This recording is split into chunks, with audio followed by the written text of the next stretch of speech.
Fut un temps déraisonnable. On avait mis les morts à table, on faisait des châteaux de sable, on prenait les loups pour des chiens. Tout changeait de pôle et d'épaule. La pièce était-elle ou non drôle? Moi, si j'y tenais mal mon rôle, c'était de n'y comprendre rien. C'est Aragon dans ce beau recueil de poèmes qui s'appelle Le roman inachevé. Alors effectivement, on est peut-être un petit peu dans cette situation aujourd'hui de ne plus savoir quel est notre rôle parce qu'on n'y comprend plus vraiment rien, ou au moins, disons qu'on fait parfois semblant de ne pas comprendre. Parce que tout ce qui se passe est quand même assez surprenant. Bien sûr, on a vu la saga, le feuilleton, la série télévisée François Fillon, mais on voit aussi à gauche, au sein du PS, cette chose absolument étonnante où les ténors du PS s'efforcent de tuer la candidature de Benoît Hamon, tout simplement. Bertrand Delanoë allant jusqu'à dire que son programme est dangereux. Alors franchement, pour qualifier un candidat qui a été quand même élu à la suite d'une primaire, ben voilà que pour eux, finalement, Hamon est trop socialiste. Pour les socialistes, Hamon a un défaut, il est socialiste. Parce qu'en réalité, tous, ceux-là sont en train de faire mouvement vers qui? Bien sûr, vers Emmanuel Macron, on le sait bien.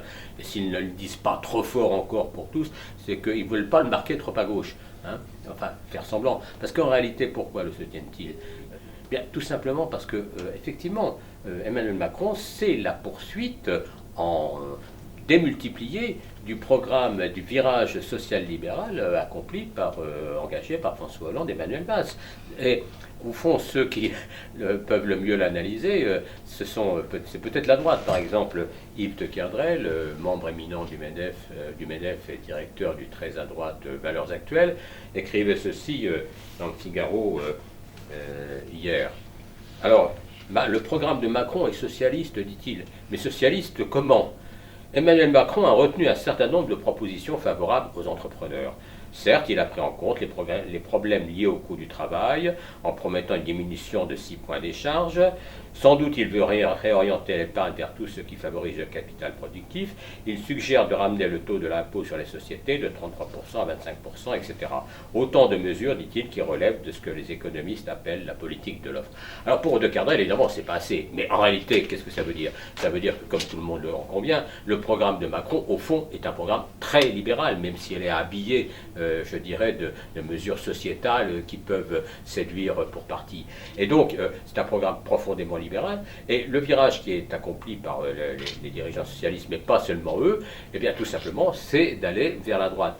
Alors, il est vrai que cette position, ce changement de pôle et d'épaule, comme disait Aragon, il concerne aussi, hélas, je dirais, des anciens dirigeants responsables communistes, malheureusement, Robert Rue, Patrick Braouzek. Bien, après tout, c'est leur choix. Mais enfin, il y a quand même cette chose curieuse, c'est comment lutter contre l'extrême droite en rajoutant à droite.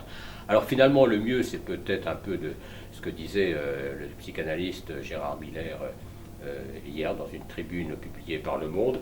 Gérard Miller qui dit, je lis, il y a une élection démocratique suppose la confrontation des idées et pas la prise en compte anticipée d'un résultat aléatoire.